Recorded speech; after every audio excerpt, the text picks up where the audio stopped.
Bienvenidos de nuevo a Actualidad Motor. Esta semana os traemos un tutorial sobre cómo abrir y arrancar un coche cuando no detecta la llave.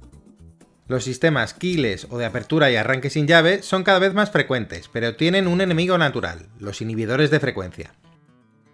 A lo que hay que sumar que tampoco funcionarán si el mando no tiene pilas o la batería del coche está descargada. En estos casos hay que recurrir a la apertura y arranque de emergencia. Pero como no sabemos tu coche y cada marca puede tener sus particularidades, vamos a explicar los métodos más frecuentes. Lo primero es abrir la puerta del coche.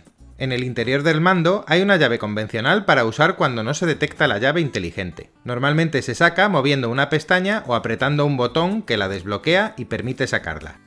Una vez que la has extraído, tienes que acceder a la cerradura convencional, si es que no está ya a la vista. Para ello hay que meter la punta de la llave en la pequeña ranura que hay bajo la carcasa del tirador. En algunos hay que hacer palanca, como es nuestro caso, pero hay otros en los que se libera una pestaña al introducir la llave y hay que sacar la placa con la otra mano. También los hay en los que el tirador tiene que estar fuera para poder sacarla. A partir de aquí, el coche se abrirá como cualquier modelo sin sistema keyless. La única diferencia es que es posible que salte la alarma si tu coche la tiene, pero se desactivará en cuanto completes el siguiente paso, que es arrancar el coche. En muchas marcas, el detector para el arranque de emergencia está en el propio botón. Por eso, solo tienes que apretarlo con el mando y el motor se encenderá. A veces tarda un poco, así que déjalo presionado unos segundos. No olvides que, como siempre, tendrás que apretar el embrague para arrancar un coche manual o el freno en los coches automáticos. En estos últimos también tendrás que tener la palanca en posición P o N.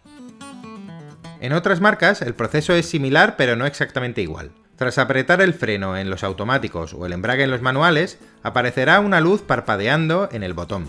En ese momento debes acercar la llave inteligente sin apretarlo y dejarla ahí hasta que la luz se quede fija. Eso querrá decir que el coche la ha detectado y podrás apretar el botón. Hay coches que no tienen el detector para el arranque de emergencia en el botón, sino en la columna de dirección. En estos casos tienes que colocar la llave en el lateral derecho, es decir, donde tendría la llave si no tuviese el sistema de apertura y arranque sin llave. Para facilitar el contacto, deja la llave apoyada contra el plástico por la parte de atrás. Con la llave inteligente puesta ahí, debes dejar apretado el botón de arranque hasta que el motor se encienda. Hasta ahora te hemos descrito los sistemas más frecuentes, pero hay muchos otros métodos. Por ejemplo, los hay con el detector en alguno de los compartimientos centrales, por ejemplo, en el de las bebidas u otros similares. Mira bien porque en los coches así puede haber un símbolo en alguno de los huecos. Otro ejemplo son los coches cuyo botón de arranque es extraíble y dentro tienen un hueco donde insertar el mando y girarlo. Y por último también podemos mencionar los que tienen un espacio específico en el reposabrazos para meter el mando y que no se mueva.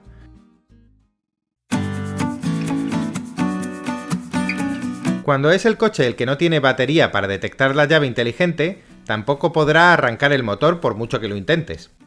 En estos casos hay que abrirlo con el método que te hemos descrito antes, pero solo para acceder al interior. A partir de ahí hay que arrancarlo como cualquier coche normal, es decir, con pinzas, arrancadores u otros métodos de toda la vida como el empujón.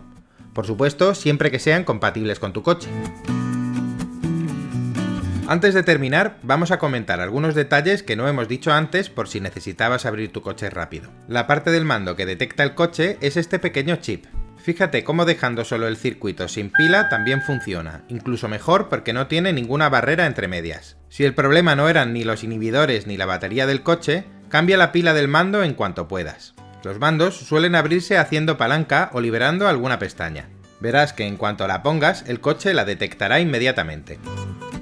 Si con eso no se soluciona y estás seguro de que no es un inhibidor, es mejor que vayas al taller para que solucionen el problema. Por último, vamos a hablar de los coches que no tienen un sistema keyless convencional. Por ejemplo, los Tesla no tienen cerradura, así que para abrirlos hay que poner el mando o tarjeta en el sitio que especifica la marca. En el caso del Model S, está en la parte baja del parabrisas, a unos 50 o 60 centímetros del borde izquierdo, mirando hacia el coche desde fuera.